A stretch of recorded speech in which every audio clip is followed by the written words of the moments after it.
তো চলুন ডাইরেক্ট হোয়াটসঅ্যাপে যে নতুন আপডেটগুলো এসেছে দেখে নিই। সঙ্গে একটা কনফিউশন, একটা সমস্যায় অনেকেই পড়ছেন, তার সমাধানও আজকের ভিডিওতে দেখতে পাবো।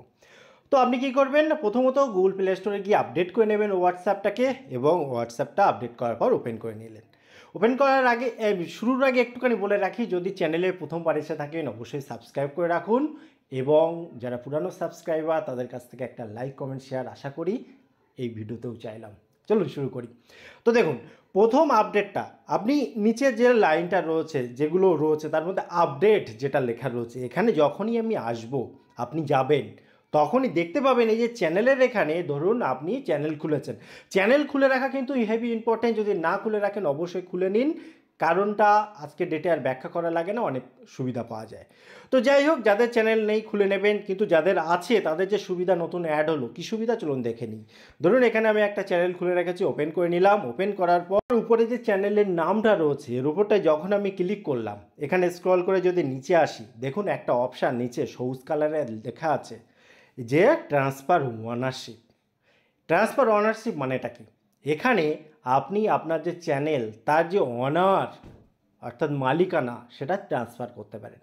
সেটা আপনি আপনার প্রিয়জনকে আপনার প্রয়োজন অনুসারে দিতে পারেন, এবং সেই দেওয়ার ক্ষেত্রে কিছু শর্ত রয়েছে। যেমন এখানে প্রথমত এখানে দেখুন আগে রয়েছে ইনভাইট অ্যাডমিন, অর্থাৎ প্রথমে কাউকে একটা ইনভাইট করতে হবে, সে অ্যাকসেপ্ট করলে তারপরে অ্যাডমিন হতে পারবে সে।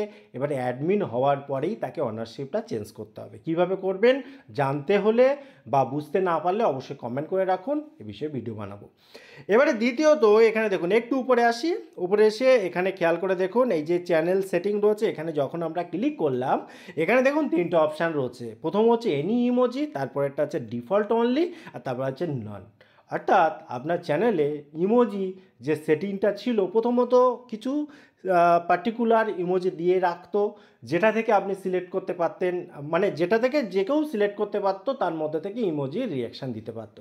তারপরে আপডেট দিয়েছিল কি যে কোনো ইমোজি তার সুবিধা মতো দেওয়া যাবে।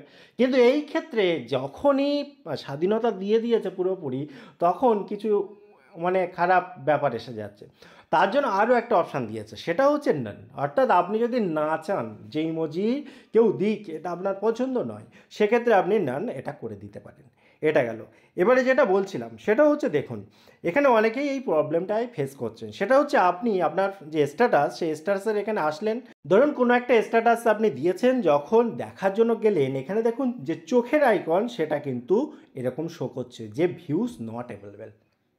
এবার ভিউজ নট অ্যাভেলেবেল এই বিষয়টা কিন্তু কেন করছে তার জন্য দায়ী আপনি। কারণ একটাই, এখানে আপনি ব্যাগে চলে আসুন।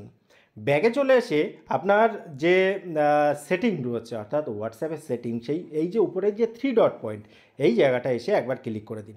ক্লিক করার পরে সেটিংয়ে যান। সেটিংয়ে যাওয়ার পর প্রাইভেসি রয়েছে, প্রাইভেসির এখানে ক্লিক করে দিন।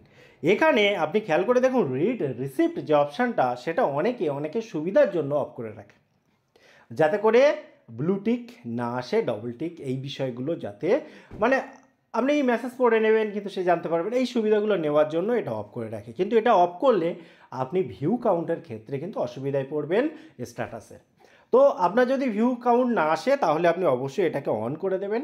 অন করে দিলে আপনার প্রবলেম সলভ, আপনার কত ভিউ হচ্ছে সেটা আপনি দেখতে পাবেন। তো টোটাল ইনফরমেশান কেমন লাগলো অবশ্যই কমেন্ট করতে ভুলবেন। আবার দেখা হয় পরবর্তী ভিডিওতে। ততক্ষণ ভালো থাকুন, সুস্থ থাকুন, বাই বাই।